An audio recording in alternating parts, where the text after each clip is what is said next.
रामराम शेतकरी बांधवांनो, तुम्हाला सर्वांना माझा रामराम। हे आपल्या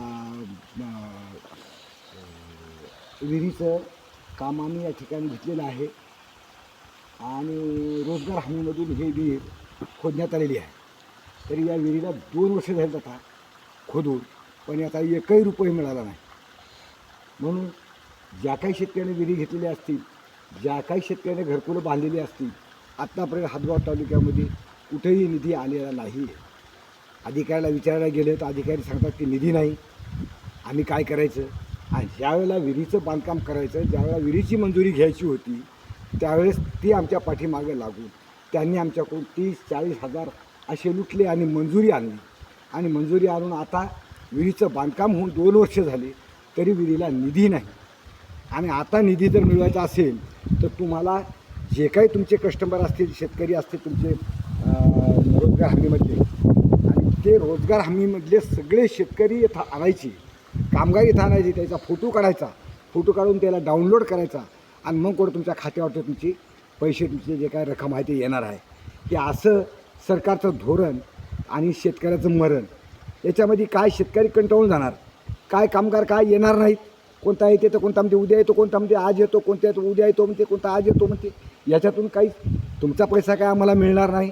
आणि हे जे बोगस आहे तुमचं, हे जे तुम्ही योजना काढलेली आहे, हे निष्फळ तुमची बोगस योजना ठरलेली आहे। म्हणून मी सर्व शेतकऱ्यांना माझी विनंती करतो की बाबांनो, तुम्ही या शासनाच्या नादी लागू नका, या सरकारच्या नादी लागू नका, या सरकारच्या नादी लागून विहिरी घेऊ नका। तुमच्या हाई हिंमत तुम्ही स्वतः करा। आता मी विहीर घेतली, या विहिरीवर कमीत कमी आता माझ्याकडे 1,18,000 रुपये मला आता लोकांचे देणार, व्याज भरतो मी 1,18,000। शासन, मुख्यमंत्री साहेब लक्षात ठेवा तुम्ही की या विहिरीचं मी आज 1,18,000चं व्याज भरतो, व्याज। पण अजून तुमचा 1 रुपयासुद्धा मिळाला नाही। म्हणून तुमच्या ज्या योजना आहेत त्या सगळ्या योजना फेल आहेत। घरकुलाची परिस्थिती तेच आहे, आज आमच्या मालाची परिस्थिती तेच आहे। प्रत्येक कुठली तुम्ही शेतकऱ्यासाठी योजना काढलेली आहे हे सगळी थोताड आहे। म्हणून याच्यापुढे तुम्ही कोणती योजना काढू नका आणि याच्यापुढे शेतकऱ्याला गंडवण्याचं काम करू नका आणि फुकट तुमचे अधिकारी जगू नका, एवढीच तुम्हाला कळकळीची विनंती करतो। म्हणून शेतकरी बांधवांनो, त्याला विहीर घ्यायची असेल त्यांनी आता विहीर घेणं बंद करा। आता विहीर घेण्यात काही राहिले नाही, तुमच्यात असेल ताकद हिंमत स्वतःच्या पैशानं करा, नसता तुम्ही या शासनाच्या नादी लागू नका, आगाऊ खर्च करून घेऊ नका। हे कागदपत्र काढ, ते कागदपत्र काढ, याला बोल, त्याला बोल, या अधिकाऱ्याला बोल, त्या अधिकाऱ्याला बोल, मंजुरी घे। अरे अनेक लफडे याच्यामध्ये सगळे गोंधळ करून टाकले। आणि आता कर्जमाफीचं तेच सोंग चालले। कर्जमाफी किती टक्के मिळणार आहे शेतकऱ्याला? अरे सोडा कर्जमाफीचं, हे सगळं थोताड आहे तुमचं, थोताड। ज्या तुम्ही योजनेला करता, ज्या तुम्ही योजना आणता, या योजना तुमच्या सगळ्या फोल आहेत। म्हणून शेतकरी बांधवांनो, कुणीही तुम्ही विहीर घेऊ नका। मी हात जोडून तुम्हाला मी विनंती करतो, अजिबात तुम्ही या विहिरीच्या नादी लागू नका।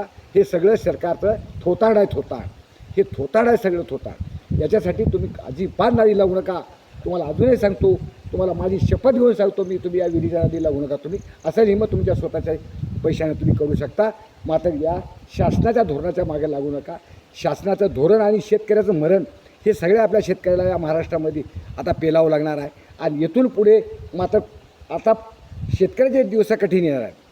म्हणून शेतकऱ्याला माझी एक विनंती आहे, आपल्या गावोगावी आपण आपली एकी करा आणि आपल्या एकीतून आपल्याला जे काय करायचं ते आपल्या एकीच्या गावातून आपण करा।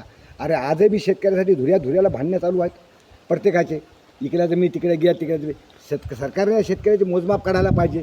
आणि शेतकऱ्याला शेतात याला रस्ते नाहीत, लाज वाटायला पाहिजे तुम्हाला, रस्त्याचे तुम्ही निधी द्यायला तयार नाहीत। प्रत्येकाच्या शेतात रस्ता झाला पाहिजे, प्रत्येकाच्या शेतकऱ्याचे मोजमाप झाले पाहिजे आणि मोजमाप करून त्याचे रस्ते तयार करून आणखी कोर्टामध्ये किती लाखो करोडो केसेस कोर्टामध्ये पडलेल्या आहेत शेतकऱ्याच्या। अरे का लाज वाटायला पाहिजे तुम्हाला त्या शेतकऱ्याच्या केसेसची। तुम्ही आता निलंबित काढायला पाहिजे बाहेर, तुम्ही तुम्ही केसेस बाहेर काढले नाहीत। आता माझी जमीन तिकडं अंबाळ्यामध्ये आहे, हे जमीन मी कोसळ्यात घेतलेली आहे। आता ते जमीन अंबाळ्यामध्ये गेली, पूर्ण रेल्वेमध्ये गेलेली आहे, पूर्ण त्या जागी स्टेशन झाले, नांदेड ते वर्धा रेल्वे चालू आहे। तिथं पूर्ण आता पूर्ण मी त्यातली जमीन संपलेली आहे, तिथं काही गुंठासुद्धा आपला जमीन उरलेली नाही। म्हणून इकडे हे त्रिबाडी जमीन घेतली आणि या जमिनीसुद्धा काही पिकत नाही तेवढं। म्हणून शेतकरी बांधवांनो, विचार करा, या शासनाच्या लादी लागू नका। आणि आता याच्या पुढं शासनाला कुणी बी 1 गुंठाही जमीन देऊ नका। तुम्ही तुमची तयारीनं राहा आणि सगळ्या पत्र